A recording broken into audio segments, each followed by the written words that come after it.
Mari kita akan bersama-sama mulai ibadah kita pada pagi hari ini dengan kita berdoa bersama-sama. Haleluya. Bapa kami yang ada di dalam surga, di dalam nama-Mu Tuhan kami Yesus Kristus, pada pagi hari ini Tuhan, hati kami melimpah syukur karena kebaikan Tuhan dan kasih sayang Tuhan, pemeliharaan Tuhan dalam setiap kehidupan kami jemaat-Mu dari hari ke hari. Tuhan pelihara kami khususnya sepanjang minggu ini yang sudah kami lalui, sehingga pada pagi hari ini kami boleh bersama-sama beribadah di hadapan Engkau walaupun secara virtual Tuhan. Kami beribadah di rumah kami masing-masing. Kami tidak bisa berkumpul bertatap muka di dalam rumah Allah, tetapi kami mau beribadah dengan hati yang sungguh-sungguh, sungguh-sungguh mengasihi Engkau, sungguh-sungguh rindu dan haus akan Engkau Tuhan, sungguh-sungguh dengan hati yang takut akan Engkau. Kami rindu untuk memuji dan menyembah Tuhan. Kami rindu untuk meninggikan nama Tuhan. Hadirlah di tengah-tengah kami Bapa. Hadirlah dalam setiap keluarga kami masing-masing. Lawatlah setiap pribadi kami jemaat-Mu Bapa. Kami perlu Engkau Tuhan. Kami membutuhkan Engkau setiap saat dalam kehidupan kami. Sebab itu kami rindu memuji menyembah Engkau. Biarlah kehadiran Allah melawat setiap kami semua. Kami yang Tuhan Yesus datang kepada Engkau pada saat ini dengan membawa segala keberatan, beban-beban dalam setiap kehidupan kami. Kami percaya Engkau Allah yang sangat mengerti, Engkau Allah yang sangat peduli pada setiap kami anak-anak-Mu Tuhan.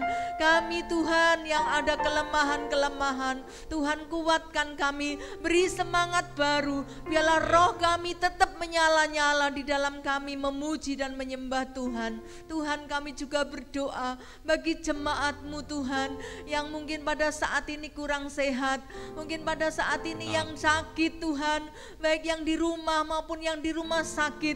Oh Tuhan, dari tempat ini kami satukan hati kami bersama jemaat-Mu, kami berdoa di dalam nama Tuhan Yesus Kristus. Tuhan jamah, kuasa-Mu menjamah, kuasa-Mu menyembuhkan, sehingga kami seluruh jemaat-Mu GPPS Philadelphia sehat secara jasmani dan rohani kami. Terima kasih Bapa, pimpinlah ibadah kami dari awal sampai selesainya. Urapi hamba-hamba-Mu yang akan melayani, urapi kami semua, sehingga kami boleh merasakan sukacita surga ada di tengah-tengah kami. Terima kasih Bapa, terima kasih. Di dalam nama-Mu Tuhan kami Yesus Kristus, Gembala kami yang baik, kami mulai ibadah kami ini. Haleluya, amin. Shalom. Selamat pagi Bapak Ibu Saudara yang dikasihi Tuhan. Sekali lagi shalom. Shalom. Haleluya. Kiranya damai sejahtera dan sukacita Tuhan Yesus melingkupi kita pada pagi hari ini. Mari kita siapkan hati kita. Sungguh kami berdiri karena anugerah-Mu Tuhan.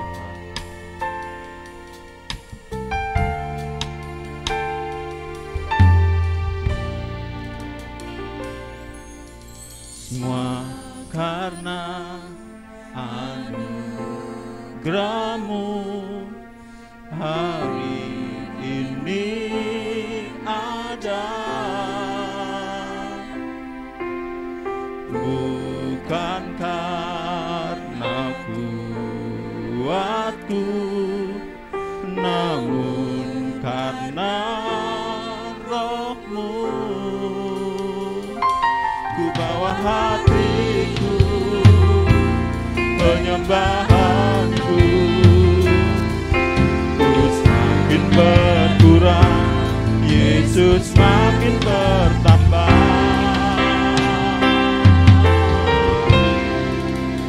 Mengikut Yesus, itulah kesukaan hatiku. Ku lepas semua hak-Ku untuk mengenal kehendaknya di hidupku.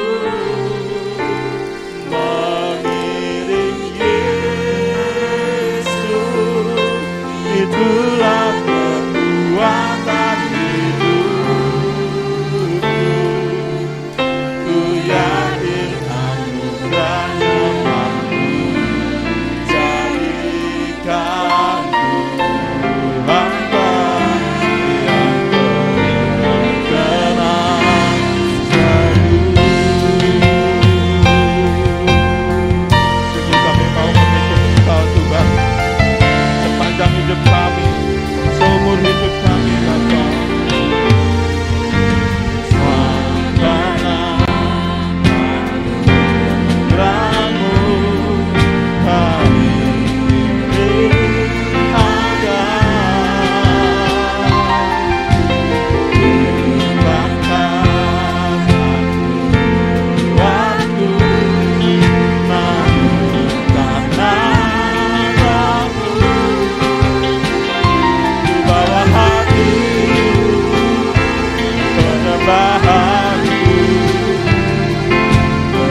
penyembahanku semakin berkurang, Yesus semakin bertambah.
berharga dalam hidup kami.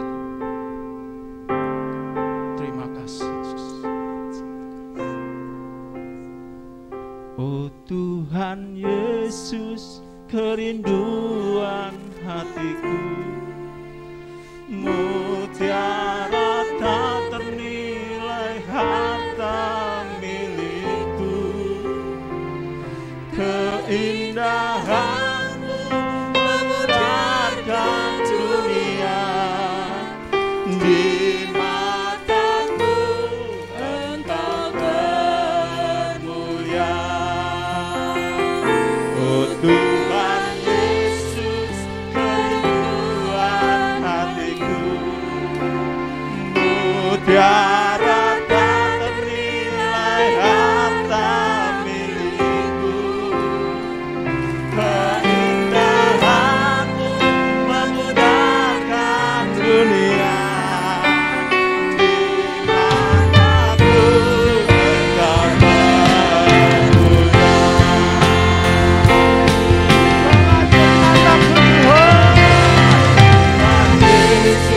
Kerinduan hatiku, mutiara tak ternilai harta milikku, keindahan-Mu memudarkan dunia, Engkau termulia.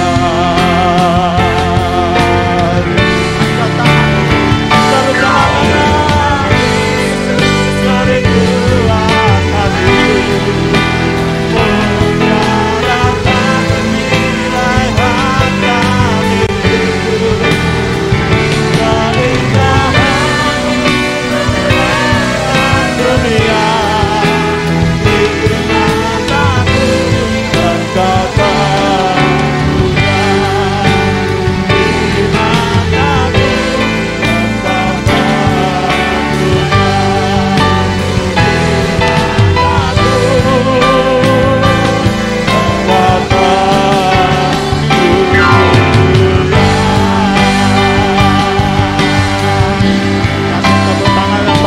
buat Allah kita.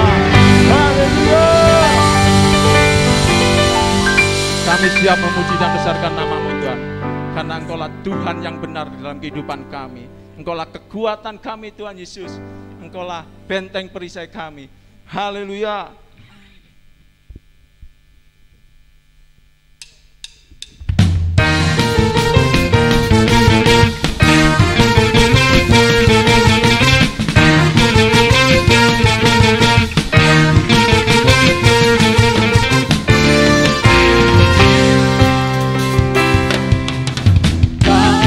Gunung batuku dan Kau, kota bentengku, tak akan ku ragu.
firman-Mu menjadi rema dalam kehidupan kami saat ini.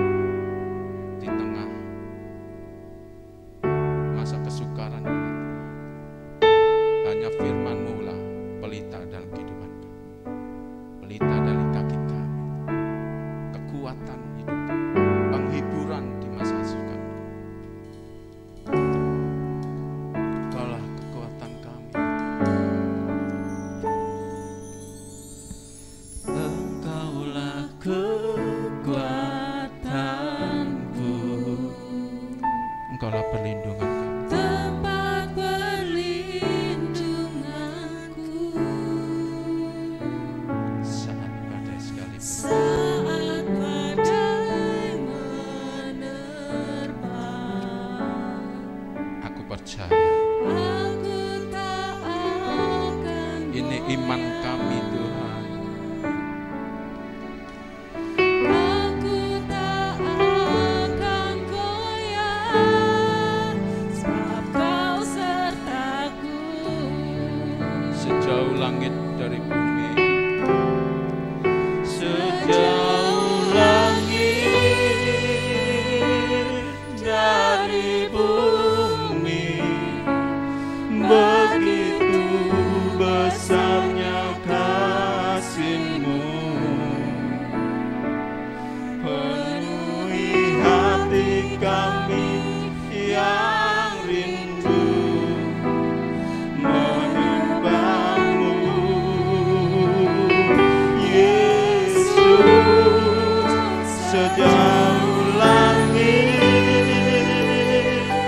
dari bumi, begitu besarnya kasih-Mu. Kaulah Tuhan, kekuatanku. Mari dengan segenap hati Bapak Ibu Saudara, pujikan dengan ketulusan hatimu. Dialah kekuatan kita. Engkaulah kekuatanku, tempat perlindunganku saat badai menerpa. Aku tak akan goyah,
aku tak dapat berharap, walau ku tak dapat berharap atas kenyataan hidupku, namun hatiku tetap memandang padamu. Kau ada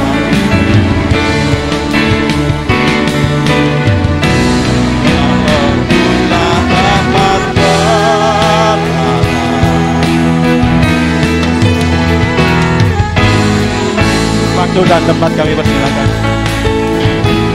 Namun hatiku tetap menyandang padamu, kau tuntun langkahku. Walau ku tak dapat berharap atas kenyataan hidupku, namun hatiku tetap memandang padamu. Kau ada untukku,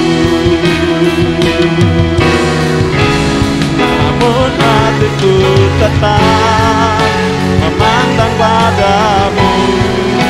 Kau ada untukku, namun hatiku tetap memandang padamu. Kau ada untukku.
Haleluya.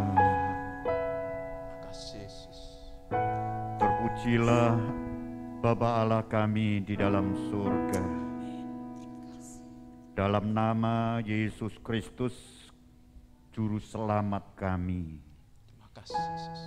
kami bersyukur pada kesempatan ini Tuhan masih memegang setiap hidup kami, menuntun setiap langkah kami, dan menganugerahkan kepada kami kekuatan, supaya kami tetap berada di dalam naungan Tuhan, di dalam perlindungan Tuhan, di dalam kasih karunia Tuhan yang terus membawa hidup kami semakin hari semakin lebih dekat kepada Tuhan, semakin hari semakin mengasihi Tuhan, dan semakin hari semakin bergantung sepenuh kepada Tuhan, karena hanya Engkaulah sumber kekuatan kami, sumber sukacita kami, dan sumber pengharapan kami.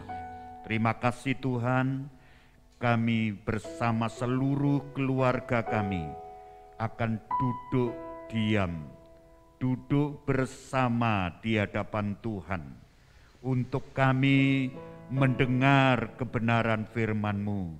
Berbicaralah kepada kami, dan urapilah setiap pendengaran kami, urapilah setiap hati kami, setiap pikiran kami, dan di dalam pemberitaan firman-Mu, kuasa Roh Kudus memberikan terang dan pengertian kepada kami semuanya, agar kami dapat memahami firman Tuhan dengan baik, dengan benar, dan dapat kami praktekkan di dalam hidup kami sehari-hari. Terima kasih Tuhan, kami berdoa dan kami sambut kebenaran firman-Mu di dalam nama Tuhan Yesus Kristus. Haleluya. Amin. Shalom alaihim Bapak Ibu dan saudara-saudara sekalian, sidang jemaat GBPS Philadelphia Wage yang dikasihi oleh Tuhan. Selamat pagi dan selamat mendengarkan firman Tuhan. Marilah kita bersyukur kepada Tuhan karena Tuhan masih menganugerahkan kepada kita kesempatan untuk kita bersama-sama menerima kebenaran firman-Nya. Saya mengharapkan kepada seluruh jemaat untuk mempersiapkan diri dengan baik, masing-masing menyiapkan Alkitabnya dan menghentikan semua kegiatan-kegiatan yang lain selama kita mendengarkan firman Tuhan. Karena inilah sebenarnya yang harus kita lakukan pada saat kita menerima kebenaran firman Tuhan. Kita berfokus kepada firman dan kita tujukan hati kita, pikiran kita, segenap hidup kita untuk berkonsentrasi kepada firman Tuhan.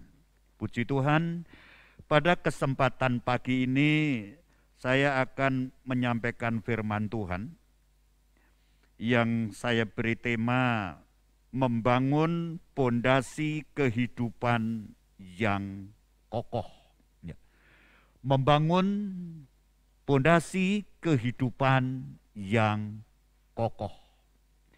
Saudara sekalian yang dikasihi oleh Tuhan, ketika kita memperhatikan sebuah bangunan, seringkali kita hanya mengagumi bagaimana indahnya bangunan itu, bagaimana megahnya bangunan itu, dan bagaimana tingginya bangunan itu dibangun. Kita kagum akan begitu baiknya bangunan itu. Tetapi jarang sekali orang-orang yang melihat bangunan itu memperhatikan atau melihat fondasi daripada bangunan itu. Ya, memang fondasi di bangunan itu tidak pernah terlihat, ya, tidak pernah nampak. Tetapi sesuatu yang tidak nampak itu bukan berarti tidak ada. Atau sesuatu yang tidak terlihat itu bukan berarti tidak bermanfaat. Justru kalau kita lihat dalam konstruksi bangunan, sebuah bangunan, maka pondasi itu adalah suatu konstruksi yang sangat menentukan keberadaan bangunan itu. Sebab itu setiap orang yang membangun sebuah gedung, sebuah bangunan, secara cermat akan memperhatikan bagaimana untuk membangun pondasi itu.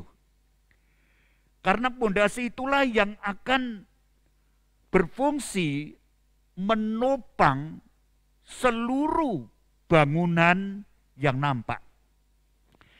Kalau pondasi itu tidak kuat, maka dapat dipastikan bangunan itu akan tidak bisa dipakai menjadi tempat tinggal yang aman.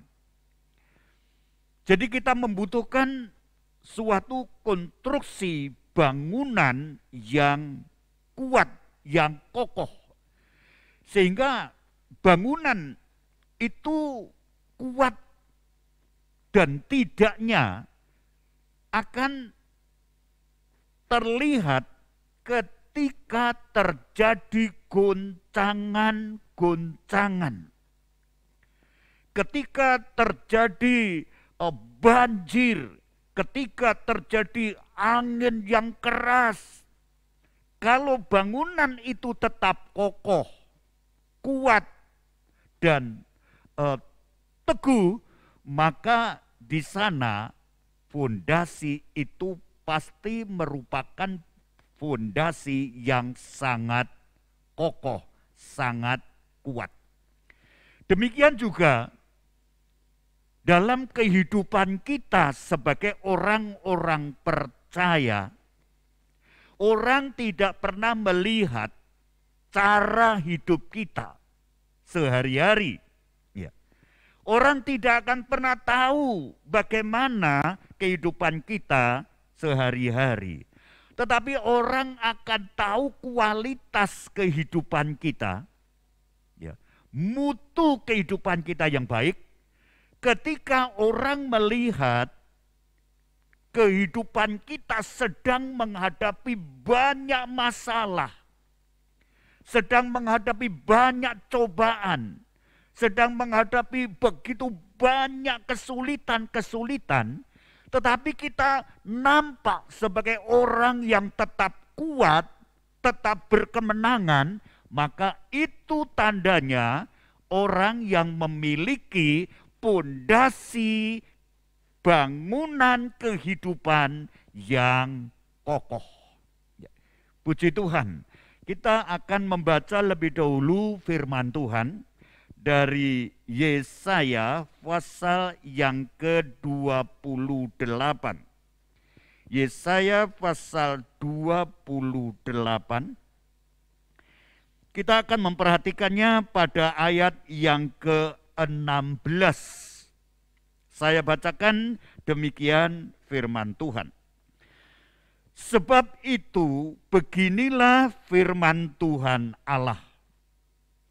Sesungguhnya aku meletakkan sebagai dasar di Sion sebuah batu, batu yang teruji, sebuah batu penjuru yang mahal, suatu dasar yang teguh, siapa yang percaya tidak akan gelisah.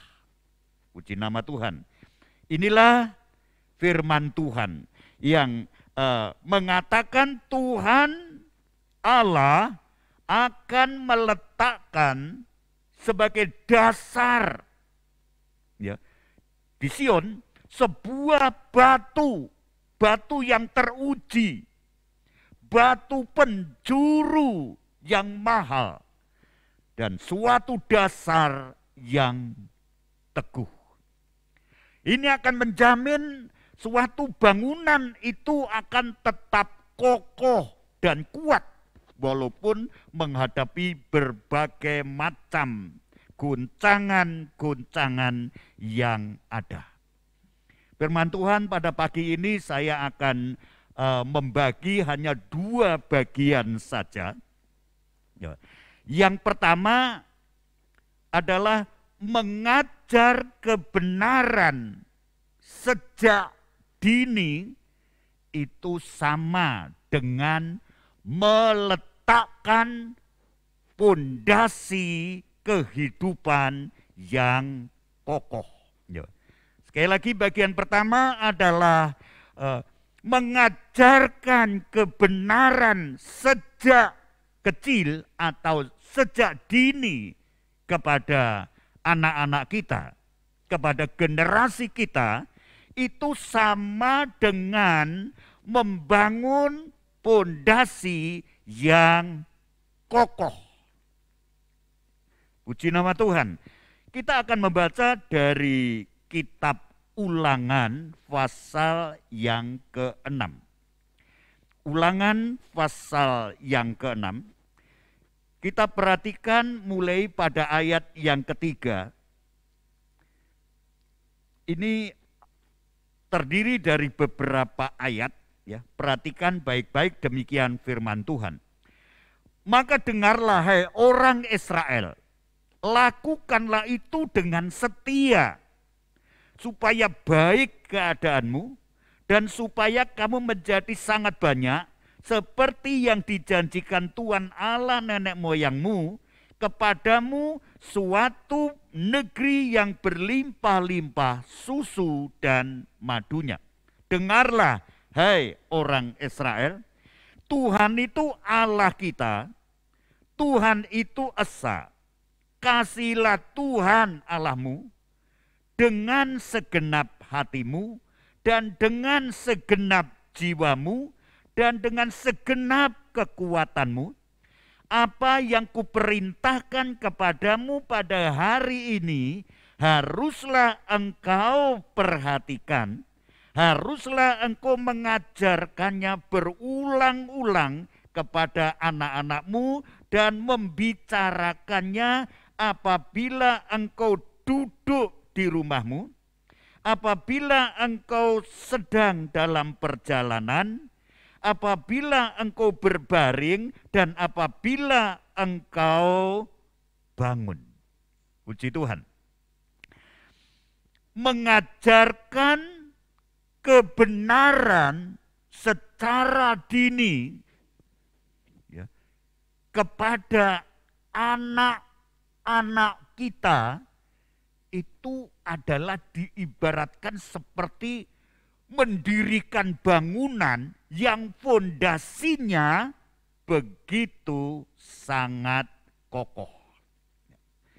Dan inilah yang diperintahkan Tuhan.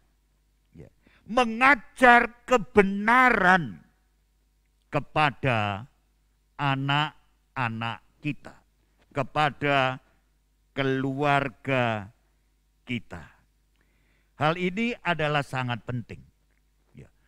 Orang-orang Yahudi itu adalah suatu bangsa yang begitu kuatnya di dalam menjalankan kehidupan ibadahnya. Hampir semua kegiatan yang dilakukan, tiap-tiap aktivitas yang dilakukan dikaitkan dengan nilai-nilai religiusnya. Selalu dikaitkan dengan nilai-nilai spiritual.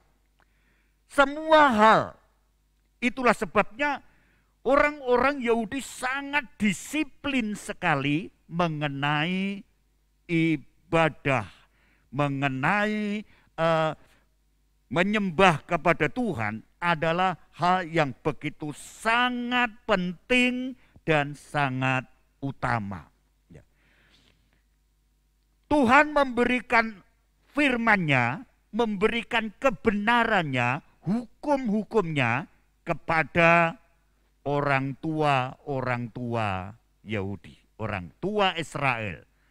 Orang tua itu menerima, orang tua itu memperhatikan, orang tua itu kemudian meyakini, mempercayai, dan orang tua itu kemudian mewariskannya, mengajarkannya kepada anak-anaknya.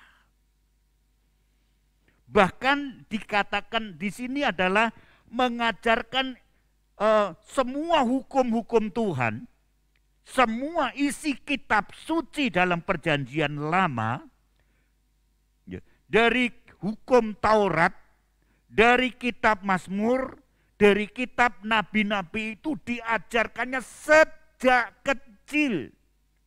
Dimulai sejak dini, bahkan dikatakan mengajarkannya berulang-ulang, terus menerus, tidak pernah berhenti. Waktu di rumah, waktu di perjalanan, waktu mau tidur, waktu bangun tidur, selalu orang tua Yahudi mengarahkan anak-anaknya itu kepada hukum-hukum Tuhan. Jadi di sini adalah merupakan suatu tugas yang harus dilakukan oleh setiap orang tua Yahudi. Itu sebabnya satu bangsa yang diberkati Tuhan. Luar biasa. Ya. Sama halnya seperti Abraham yang telah menerima anugerah Tuhan. Kemudian meneruskannya kepada Ishak, meneruskannya kepada Yakub. Dan ini adalah suatu tugas yang memang harus dilakukan.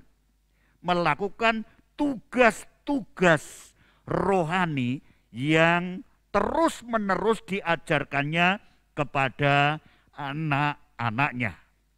Saudara, satu saat ada seorang pengusaha sukses. Seorang pengusaha yang memiliki beberapa perusahaan. Perusahaan yang cukup besar-besar yang dimilikinya. Satu saat dia datang kepada seorang hamba Tuhan, kepada seorang pendeta, kemudian dia menceritakan apa yang terjadi dalam hidupnya. Dia katakan demikian. Aku adalah seorang pengusaha yang berhasil. Seorang pengusaha yang sukses, memiliki beberapa perusahaan. Jadi kekayaanku ini terhitung sangat besar. Dan anak-anakku sudah kuwarisi, warisi dengan warisan yang besar. Dengan perusahaan masing-masing.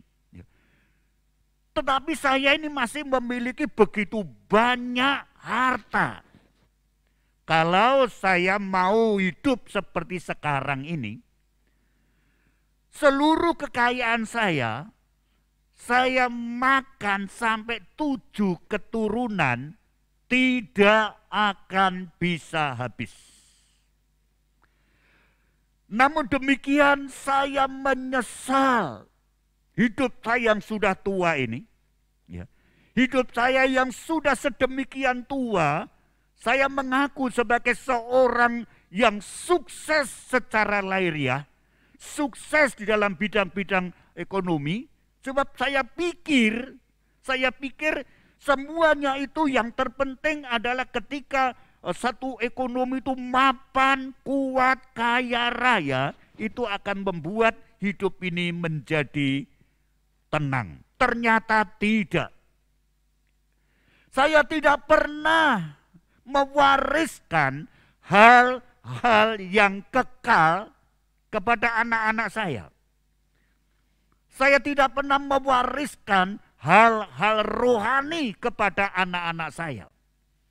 Itu yang saya sesali sampai hari ini. Dan dia kemudian melihat anak-anaknya menghadapi masalah dan masalah. Jadi ternyata sementara orang-orang hanya mempunyai suatu pemikiran, pendapat, kalau orang sudah sukses di dalam hal-hal yang bersifat jasmani, itu menjadi andalan di dalam hidupnya. Itu menjadikan satu tujuan di dalam hidupnya. Tanpa memperhatikan perkara-perkara yang lebih penting dari hal-hal yang bersifat jasmaniah. Yaitu apa? Ya, mengajarkan nilai-nilai kebenaran firman Tuhan kepada anak-anaknya. Jadi segala sesuatu ketika orang itu menyadari hidup ini karena anugerah, hidup ini karena berkat Tuhan, hidup ini karena kebaikan Tuhan, kasih karunia Tuhan, maka semua kegiatan seharusnya kita akan mengkaitkan dengan nilai-nilai kekekalan. Kalau tidak, maka hidup ini sesukses apapun di dunia ini secara materi, secara lahiriah, akan mengalami suatu penyesalan. mengalami suatu penyesalan. Dan kita melihat ketika orang itu tidak mengajarkan kepada anak-anaknya, maka di sini satu kegagalan yang sangat fatal. Kegagalan yang sangat fatal. Saya akan membacakan satu ayat. Satu ayat di dalam Amsal pasal yang ke-29. Amsal pasal yang ke-29. Saya akan bacakan pada ayat yang ke-15b saja. 29 ayat yang ke-15 bagian B. Tetapi anak yang dibiarkan mempermalukan ibunya. Anak yang dibiarkan mempermalukan ibunya.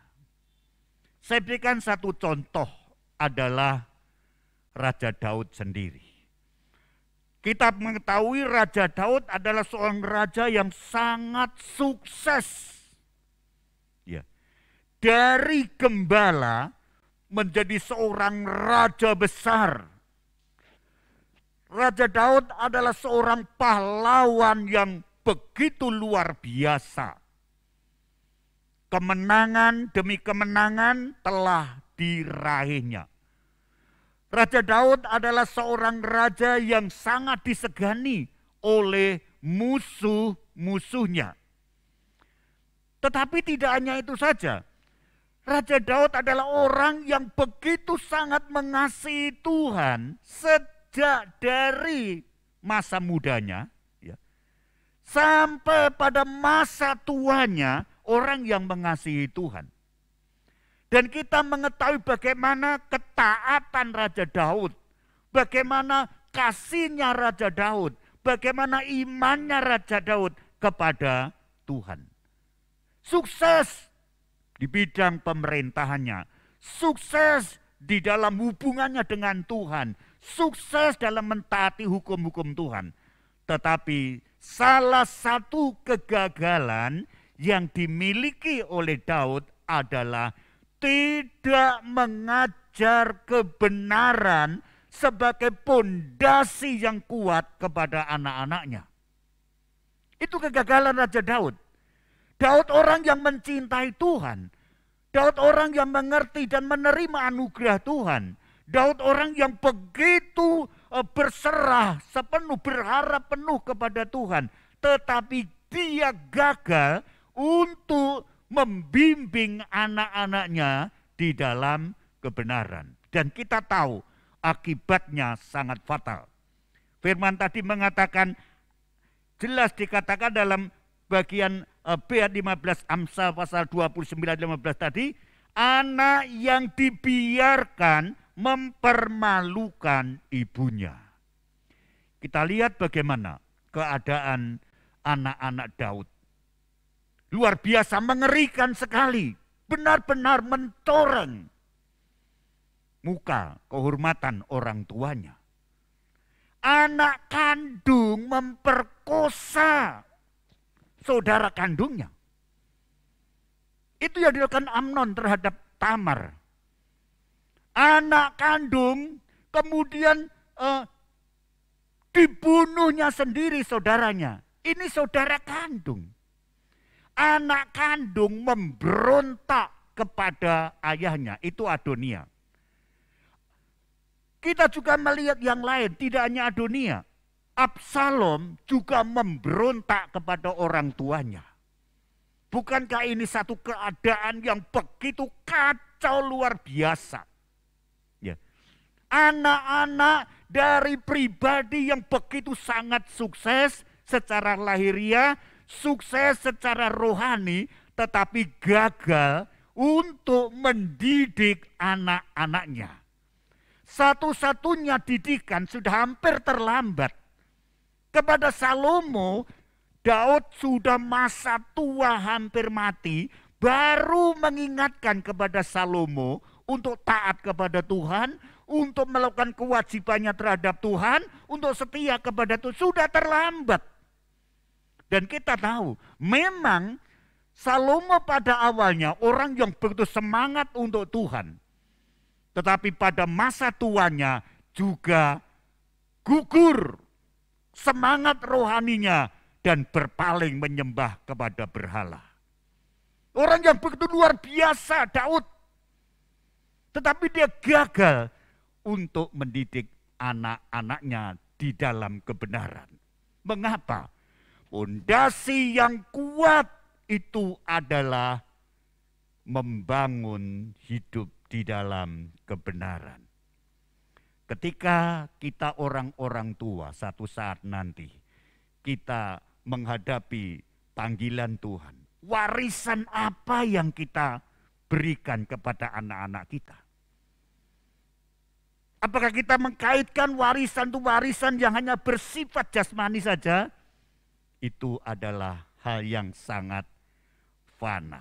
Itulah sebabnya orang-orang Israel mulai begitu dari awal mendidik anak-anaknya dengan ketat untuk beribadah kepada Tuhan.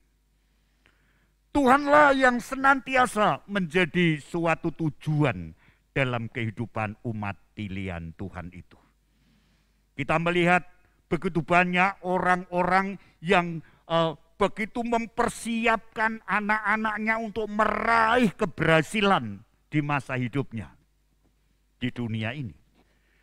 Orang tua mempersiapkan supaya anak-anak itu sukses mendapat jabatan, sukses mendapatkan kekayaan, sukses mendapatkan pengetahuan, sukses mendapatkan keberhasilan. Itu tidak salah, orang tua harus memang seperti itu. Tapi kalau hanya berhenti sampai di situ, maka orang tua itu belum membangun fondasi yang kuat bagi kehidupan anak-anaknya. Begitu banyak orang tua mendampingi anak-anaknya waktu belajar. Begitu perhatian anak-anaknya ketika sekolah ditanya bagaimana pelajaranmu. Kamu sudah belajar apa belum? Ya. Kemudian masih dicarikan les. Untuk dia itu memiliki suatu kepintaran, mendapat prestasi. Banyak waktu diberikan untuk mempersiapkan anak-anaknya berhasil. Anak-anaknya bisa sukses. Tetapi sayang tidak diikuti dengan hal-hal yang bersifat rohani. Ya. Orang tua apa sadar atau tidak, kita itu mendapatkan titipan dari Tuhan untuk kita ajarkan kepada anak-anak kita. Apa kita sudah membimbing anak-anak kita di dalam doa? Kita sudah membimbing anak-anak kita untuk membaca firman Tuhan.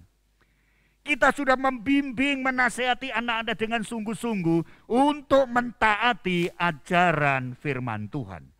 Apa kita sudah sungguh-sungguh melakukannya kepada anak-anak kita untuk mentaati perintah-perintah Tuhan?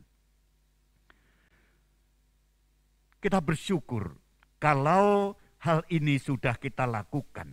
Artinya kita sebagai orang tua telah meletakkan pondasi yang kuat, pondasi kehidupan yang kokoh. Yang anak-anak kita nanti, walaupun dalam keadaan apapun yang terjadi, dia tidak akan pernah meninggalkan Tuhan. Sebab pondasi yang dibangun adalah begitu kuat, yaitu kebenaran firman Tuhan. Siapa yang mempunyai kewajiban utama untuk mendidik anak-anaknya? Orang tua. Orang tualah yang mempunyai kewajiban yang paling utama mendidik anak-anaknya. Kita melihat di dalam surat Timotius. Dalam surat Timotius kita mengenal di sana seorang nenek yang bernama Lois. Sebab orang itu orang yang beriman kepada Tuhan. Kemudian Ibu Lois mempunyai anak yang namanya Euneke. Euneke juga orang yang beriman sungguh-sungguh kepada Tuhan. Sehingga melahirkan anak yang namanya Timotius. Timotius menjadi anak yang begitu sangat mengasihi Tuhan. Timotius begitu menjadi anak yang begitu sangat menghormati orang tua. Timotius adalah anak yang begitu mengasihi kepada firman Tuhan. Karena anak-anak ini ternyata telah dididik dengan baik oleh neneknya Lois. Anak ini didik dengan baik oleh ibunya Euneke. Sehingga karakter Timotius terbentuk dengan baik, moral kehidupan Timotius dibentuk dengan baik, dan akhirnya dibimbing lebih jauh oleh seorang rasul yang besar, yaitu Rasul Paulus. Terciptanya satu kehidupan yang indah ini adalah karena orang tua begitu sangat cermat untuk memperhatikan hidup rohani anak-anaknya. Mari kita ajari anak-anak kita ibadah dengan benar. Perhatikan dengan baik, beri teladan yang baik. Ya. Saya memperhatikan seorang ibu, setidaknya seorang ibu yang begitu perhatian kepada hidup rohani anak-anaknya. Ya. Ibu ini adalah begitu mengajari anak-anak ini begitu taat kepada firman Tuhan. Apa yang dilakukannya? Ya. Dia selalu mengatakan ketika dia menerima pemberian dari siapapun, kalau itu berupa uang, 5.000, ibu ini selalu mengingatkan, yang 500 itu adalah miliknya Tuhan. Dan saya juga memperhatikan itu. Saya perhatikan itu. Dan ternyata begitu sangat telitinya. Ajarilah anak-anak kita taat kepada Tuhan. Ajarilah anak-anak kita mengasihi Tuhan. Ajarilah anak-anak kita untuk lebih mengutamakan Tuhan. Itu bisa terjadi kalau orang tua sendiri telah lebih dahulu melakukannya. Kalau orang tua telah memberikan keteladanan, anak-anak itu akan melakukannya dengan baik. Ishak dapat teladan yang baik dari Abraham. Yakub dapat teladan baik daripada Ishak, sehingga menjadi orang-orang yang begitu sangat manis dan menjadi berkat untuk memuliakan Tuhan. Itu bagian pertama. Membangun fondasi kehidupan yang kokoh adalah mengajar sedini mungkin anak-anak kita dalam kebenaran firman Tuhan. Kemudian yang kedua, manfaat hidup dalam kebenaran. Manfaat hidup di dalam kebenaran. Saya akan bacakan beberapa bagian, tetapi saya dengan cepat ya, karena memang waktu kita sangat singkat. Ya. Hal yang pertama, kalau kita membaca dalam Amsal pasal 22 ayat yang ke-6, kalau kita sudah mendidik anak-anak kita itu hidup dalam kebenaran, ia tidak akan menyimpang dari jalan yang benar pada masa tuanya. Artinya apa?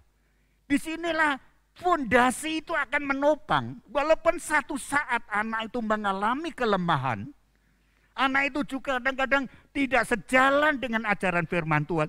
Tapi nanti pada masa entah dengan cara bagaimana, dia akan kembali lagi ke jalan yang benar itu. Ya. Contohnya seperti anak terhilang.